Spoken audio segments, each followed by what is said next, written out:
Atas nama Bapa dan Putra dan Roh Kudus, amin. Kristus anesti, alitas anesti. Kristus telah bangkit, benar telah bangkit. Selamat bertemu kembali saudara dengan saya Archimandrit Romo Daniel Biantoro, Ketua Umum dan pendiri dari Gereja Ortodoks Indonesia. Kita akan melanjutkan acara kita kali ini dengan menjawab pertanyaan-pertanyaan yang sudah saudara kirim kepada saya. Kebanyakan dari pertanyaan ini pertanyaan yang sudah lama, mungkin 2 tahun yang lalu atau apa, yang belum sempat saya jawab karena banyaknya kegiatan dan kesibukan yang saya lakukan. Dan jadi ini baru saya jawab sebagai pertanyaan lama itu. Oke, yang pertama pertanyaan dari saudara Adelino Mariber. Tolong bacakan pertanyaannya. Selamat sore Romo, saya mau tanya soal teori Big Bang. Apakah teori Big Bang bertentangan dengan Injil atau tidak? Mohon dijawab. Terima kasih, Romo. Terima kasih. Teori Big Bang itu adalah teori dan sekedar teori. Nah, dan teori di latar belakang dari teori ini mungkin pemikiran bahwa dunia ini terjadi sendiri, tidak ada yang menjadikan. Jadi otomatis seperti itu, tiba-tiba ada ledakan besar terjadi di suatu titik tertentu.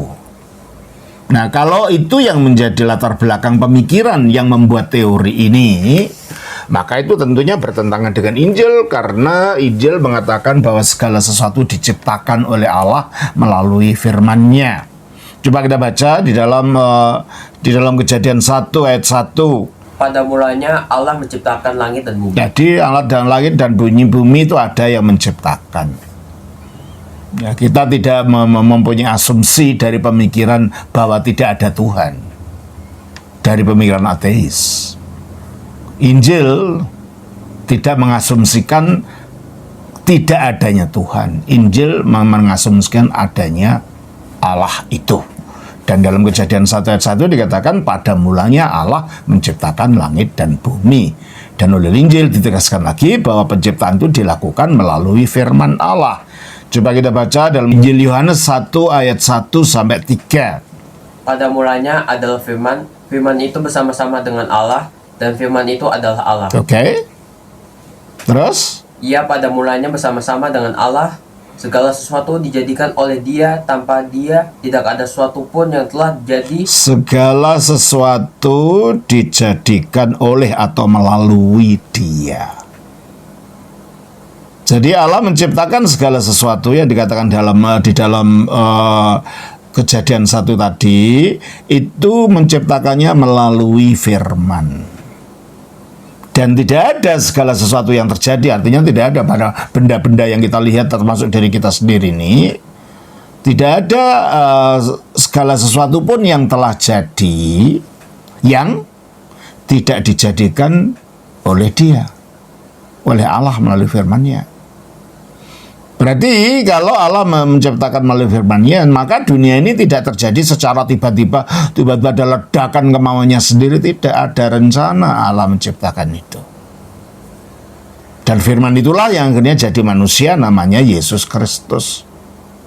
Karena firman itu asalnya sejak kekal dalam Allah, maka dikatakan ayat 2 di dalam Yohanes tadi 1 ayat 2. Ia pada mulanya bersama-sama dengan Allah. Jadi Dia selalu ada pada Allah.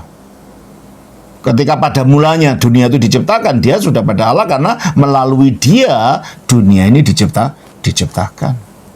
Maka karena Dia berada dalam Allah lalu keluar dari Allah, maka seolah-olah dilahirkan dari dalam Allah, maka firman Allah juga disebut anak Allah. Oleh karena itu dikatakan di dalam Ibrani 1 ayat 2, maka pada zaman akhir ini Ia telah berbicara kepada kita dengan perantara anaknya, yang telah Ia tetapkan sebagai yang berhak menerima segala yang ada.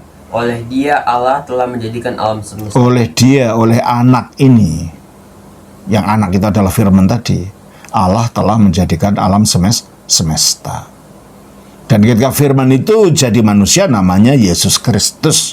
Maka dikatakan dalam 1 Korintus 8 ayat 6, namun bagi kita hanya ada satu Allah saja, yaitu Bapa, yang daripadanya berasal dari segala sesuatu yang untuk dia kita hidup, dan satu Tuhan saja, Satu Tuhan saja, yaitu Yesus Kristus, yaitu Yesus Kristus yang olehnya segala sesuatu dijadikan, yang olehnya, yang melaluinya segala sesuatu dijadikan. Jadi Allah menjadi asal usul segala sesuatu, yang daripadanya berasal segala sesuatu, tapi segala sesuatu itu dijadikan oleh Yesus Kristus, oleh firman Allah, oleh anak Allah. Jadi kalau berbicara tentang Injil, berarti dunia ini tidak terjadi meledak secara tiba-tiba tanpa ada rencana dari pihak Sang Pencipta. Ada yang menciptakan dunia itu. Itulah ajaran Injil. Pertanyaannya, apakah memang kejadiannya melalui ledakan itu? Kita tidak tahu. Kenapa? Para peneliti, para ilmuwan yang meneliti keadaan geologi atau keadaan alam ini, ditelitinya adalah sesudah ada kejatuan. Dengan adanya kejatuan, keadaan alam itu sudah berbeda. Kenapa? Karena adanya kejatuan, alam ini sudah mengalami pengutukan.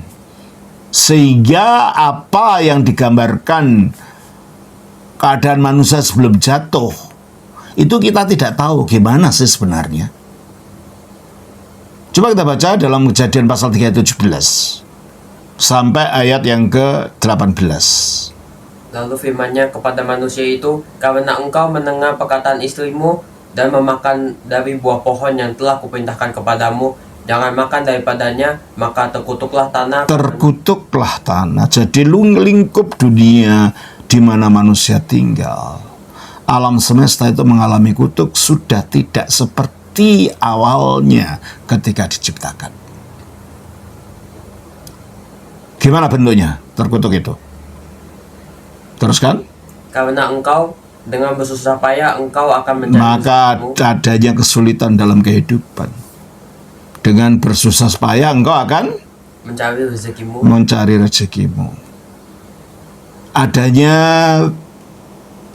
penderitaan, adanya kesulitan, adanya keadaan-keadaan yang tidak nyaman bagi manusia, itu salah satu bentuk kutuk yang terjadi.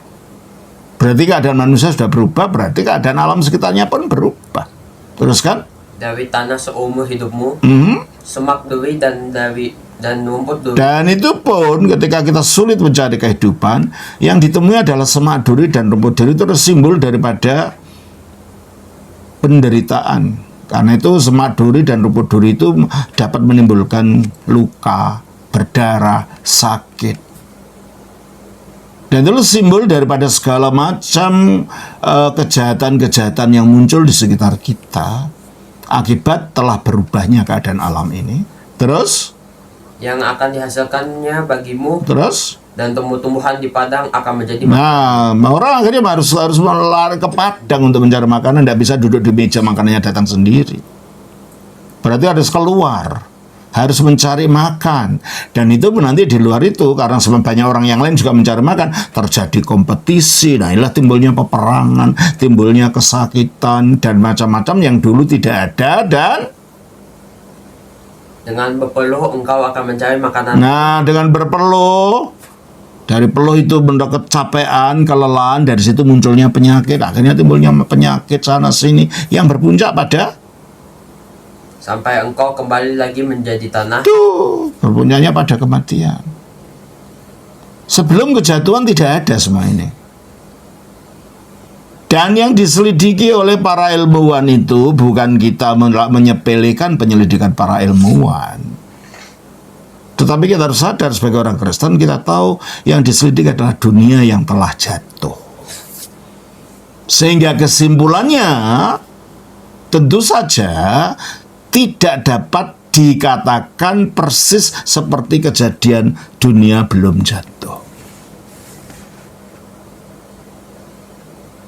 Bahwa kesimpulannya akhirnya ada Big Bang, ada ledakan besar yang tiba-tiba muncul.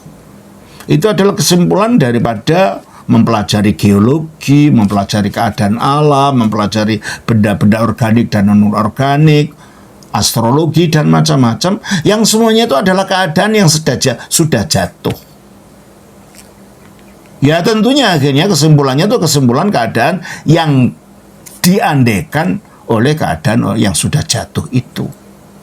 Padahal kita tahu pada waktu Allah menciptakan kejatuhan belum ada. Dan menurut Alkitab Allah menciptakannya melalui sabda. Coba kita lihat di dalam Kejadian 1 ayat 1. Pada mulanya Allah menciptakan langit dan bumi. Terus Bumi belum berbentuk dan kosong gelap gulita menutupi samudera raya. Dan roh Allah melayang-layang di atas permukaan air. Berfirmanlah Allah, jadilah terang, lalu terang itu jadi. apakah munculnya terang itu terang yang menimbulkan seperti ledakan atom gitu, terus ada cahaya atau apa? Nah kalau itu muncul itu yang dimaksud ya mungkin saja itu ledakan besar tadi. Tapi Alkitab tidak mengatakan begitu. Terang di sini adalah energi awal yang melalui energi ini akan munculnya segala macam kemungkinan kehidupan di dalamnya. Sebab kalau terang yang kita lihat matahari dan bulan itu bukan asal usul dari energi. Oleh karena itu Alkitab menyebut bahwa matahari dan bulan itu bukan sumbernya terang tapi benda penerang. Ya, ayat 14. Berfirmanlah Allah, jadilah benda-benda penerang pada cakrawala. Itu disebut benda penerang, bukan terang. Dalam bahasa aslinya, yang terang asli itu disebut or. Or itu terang yang mengandung artinya dalam energi. Energi itu kalau menampakkan diri wujudnya terang cahaya. Itu ini kita energi kan. Tapi kalau menunjukkan kekuatannya, bisa menunjukkan kekuatan macam-macam, jadi video, jadi komputer, menjalankan mobil dan lain-lain kan. Demikianlah energi ilahi, mukjizat, kuasa, penciptaan itu dari energi yang sama itu. Nah, kalau begitu, orang mengatakan, di mana mungkin matahari baru diciptakan hari keempat kok ada terang. Alkitab membedakan matahari sebagai benda penerang. Meor. Bukan or. Or itu terang, energi asli. Dan energi asli ini akhirnya ditampung setelah ada benda-benda ada benda-benda organik ya yang diciptakan Allah, non organik yang diciptakan Allah ini, planet-planet ditampung oleh benda ini, disinarkan ke bumi, jadilah terang itu. Maka bahasa aslinya disebut meor. Mereka hanya memantulkan terang asli, energi asli. Maka energinya harus ada dulu, terangnya ada dulu, supaya bisa dipantulkan. Dan dipantulkan itu ada alatnya, entah itu bintang, entah itu matahari, entah itu bulan. Maka Alkitab menyebut bahwa bulan dan bintang itu, bulan, matahari, bulan dan bintang itu adalah benda-benda penerang, bukan terang itu sendiri. Coba kita baca di dalam Kejadian 1:14 tadi. Berfirmanlah Allah, jadilah benda-benda penerang pada cakrawala untuk memisahkan siang dari malam. Biarlah benda-benda penerang itu menjadi tanda yang menunjukkan masa-masa yang tetap dan hari-hari dan tahun-tahun. Terus? Dan sebagai penerang pada cakrawala, biarlah benda-benda itu menerangi bumi. Terus? Dan jadilah demikian. Maka Allah menjadikan kedua benda penerang yang besar itu, yakni yang lebih besar untuk menguasai siang, Itu maksudnya matahari. dan yang lebih kecil untuk menguasai malam. Itulah bulan. Dan menjadikan juga bintang-bintang. Bintang-bintang. Jadi makhluk yang kelihatan bersinar itu hanya pemantul saja dari energi asli. Makanya energinya harus diciptakan dulu dalam wujud terang tadi.